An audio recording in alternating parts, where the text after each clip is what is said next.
Go inside the Crimson Tide. Tider Insider TV with Rodney Orr and Gary Harris.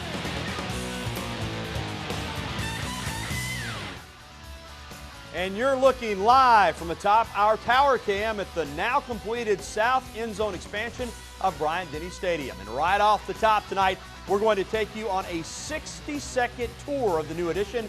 See you in a minute.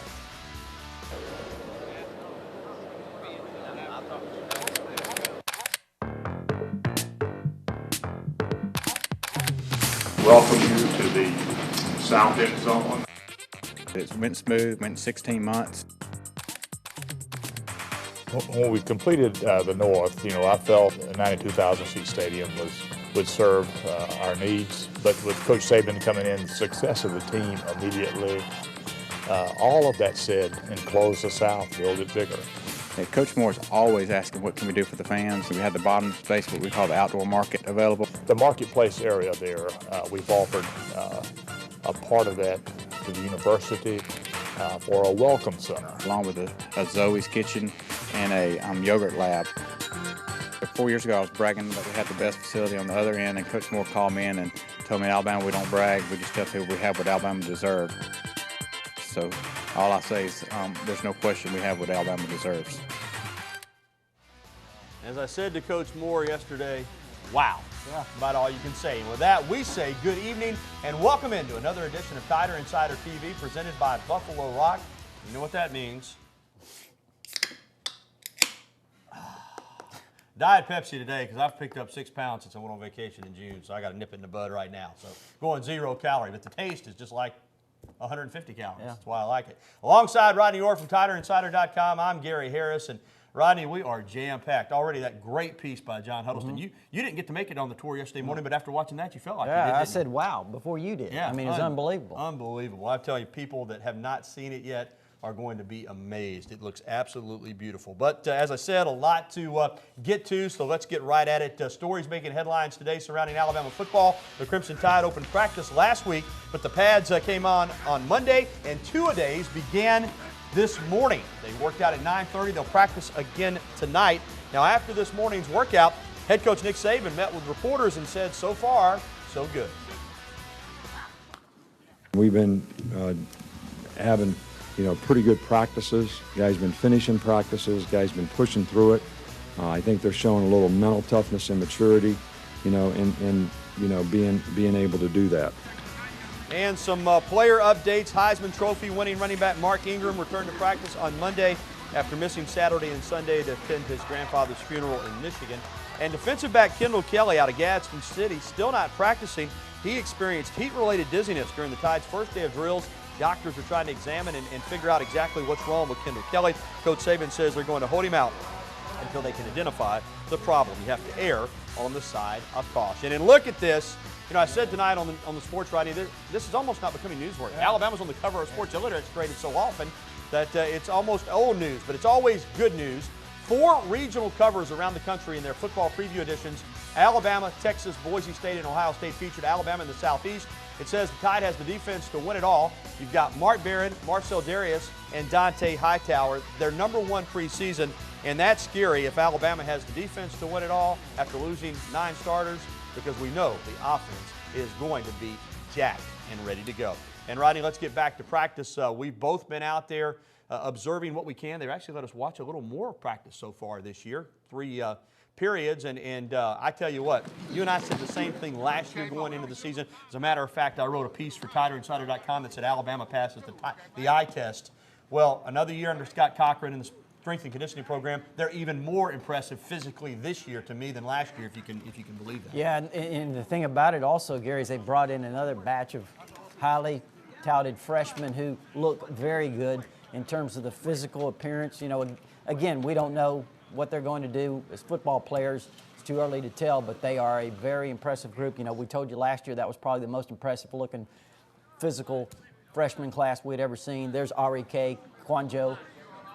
Look at him. I mean, a freshman. Yeah, he looks ready to go. We're looking at some of the newcomers right there. We got a good look right there at Alfie Hill. Alfie's a little raw, but the physical ability is there, right? Yeah, and the speed, and he's going to be well coached by Sal Sinceri. There you see the #1 high school quarterback in the country from last year, Philip Sims from Virginia. He's going to be an outstanding talent, obviously. It's another really good-looking group, and the great thing about it now, these veteran players like Mark Ingram, there's already a standard set now. They pass that along. You know, last year Ingram passed it along to Richardson. Richardson's passing it along to the younger guys. So it's not just that they're a good team in terms of their physical ability, but now there is a level of expectation that the players, not just the coaches, but the players expect from the younger players, and it just feeds on itself. Well, speaking of guys named Sims, you mentioned Philip Sims. Well, Alabama filled out its 105-man roster with signee Blake Sims after he passed the NCAA clearinghouse on the first day of practice. Now, since arriving in Tuscaloosa, we talked about him in high school as being a versatile guy. Rodney, he's proven that already. He's worked at safety. He's worked at quarterback. He's run a few wide receiver drills. You know, it's great having a guy like this on your team because you can really, if you need, you know, if somebody gets hurt or something, if nothing else for practice purposes, you can plug him in. Well, I don't know if you mentioned it, but you may have, and I missed it, but he worked at running back today, Gary. So,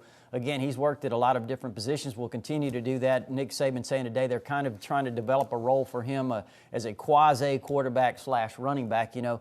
So kind of reminds me a little bit when you look at him. You remember how Hines Ward early in his career at Georgia played, you know, the running back, played wide receiver, played quarterback, and Blake Sims seems to. Now, again, I'm not saying he's the next Hines Ward. I'm just saying that's kind of the role Hines Ward played at Georgia. But let me ask you this, because he is so versatile and he's working at so many positions, could that hurt him in terms of playing as a freshman? Well, or do you think, you know, will he redshirt, or do you think he's a guy that'll get on the field? Well, I think what hurt him the most, Gary, obviously, was the fact that, you know, he just got here. And when you, at this, you know, the way things are now, if you get here the day practice starts, it's late. All right, moving on. Alabama head coach Nick Saban said last week that the school's internal investigation into whether or not defensive end Marcel Darius did anything wrong by taking a trip to Miami's South Beach this past spring is complete. And now the school just waiting on a ruling from the NCAA. In the meantime, coach says, knowing Marcel Darius the way he does, he doesn't have any doubt that he's going to practice and prepare Darius will, just like he always has. We have nothing else to report on Marcel Darius. And so anybody that asks about that, it's just nothing to report. The investigation has been done. The NCAA will make a decision. We respect the way they handled this whole investigation. Our compliance department has done a fabulous job. Well, I tell you this, Rodney, I've watched Marcel Darius closely when I'm at practice. You know, he doesn't act like he's concerned. He's out there busting it. I mean, this guy is a leader. Doesn't say a lot. He'll get on him a little bit when he has to, but just watching how he works, those other defensive linemen can say that's what you have to do if you're going to be a star. Because I'm telling you, he busts his rear end. He does, and you know, there's no doubt Gary's a special player, and there's not another defensive lineman on the squad that is at his level. But there's not another defensive lineman maybe in the country that is at Marcel Darius' level. But here's the good news. When you look at the depth that Alabama has created on their defensive line with the recruiting and, you know, the job that Scott Cochran has done, it's unbelievable. I mean, they've got, I don't know, 7, 8, 9, 10 guys out there, Gary, that certainly look the part. We know some of them obviously have played in the past. Josh Chapman, Luther Davis, Damian Square, we know he's going to be an outstanding player as well. You've got Darrington Cinnamore, one of the younger guys. Brandon Lewis, a junior college transfer. Brandon Moore, I mean, you know, just looking at him, I mean, he certainly passes the eye test. So there's a lot of guys, and we haven't even mentioned some of them that certainly could fill in. And now, you know, we won't know anything until the NCAA announces a ruling in regards to Darius, and you hate to speculate where they're concerned, but we do hear things in this business, and scuttlebutt is that if he does miss any time, it's not going to be long, maybe 1 or 2 games. We'll have to see, but that seems to be the general feeling is that Marcel Darius won't miss a lot of action, but 1 game's too many for him to miss because he's a great, great football player. Well, coming up on TITV, why did defensive coordinator Kirby Smart choose to stay at Alabama instead of bolting for his alma mater, the University of Georgia? He'll tell you next. And still to come, offensive coordinator Jim McElwain discusses the possibility of seeing Mark Ingram and Trent Richardson in the same backfield, obviously at the same time. It's an idea that really isn't that far-fetched. Plus, Well, we got more guys right now than the law allows. Nick Saban indicated today that replacing Javier Arenas on kickoff and punt returns might not be as difficult as you would think.